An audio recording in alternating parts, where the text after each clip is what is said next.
আলাইকুম। দেখেন আমি বড় হাঁড়িতে দুধ দিয়ে দিয়েছি। এখন এই দুধটা আমি জাল করব, করে দই বসাবো।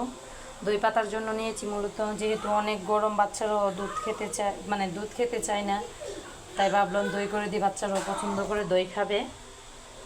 যে এখন আমি চুলা ধরিয়ে দুধটা আগে জাল করে নেব, আবারও ফিরে আসবো। আপনারা আমার সাথেই থাকেন আর পুরোটা ভিডিও দেখবেন। আমার জাল করা দুধটা এখানে ঠান্ডা হওয়ার জন্য দিয়েছি ফ্যানের নিচে। আর আজকের দইগুলো এই হাঁড়িগুলোতে পাতা হবে। এই হাঁড়িগুলো নিয়েছি। এই যে আমার দই বাটি দিয়ে নিয়েছি। এখন আমার দই পাতাগুলো শেষ।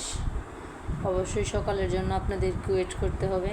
কেমন হয়েছে অবশ্যই আমি আপনাদের সাথে শেয়ার করব। আর আমি মাটির হাঁড়িতে পাতার চেষ্টা করি, কারণ মাটির হাঁড়িতে দইটা বসালে কী হয়, একটা ঘ্রাণ আসে, খুব ভালো লাগে আর খুব ভালোভাবে সেট হয়ে যায়। মূলত এই জন্যই মাটির পাতিলে রাখা। আসসালামু আলাইকুম।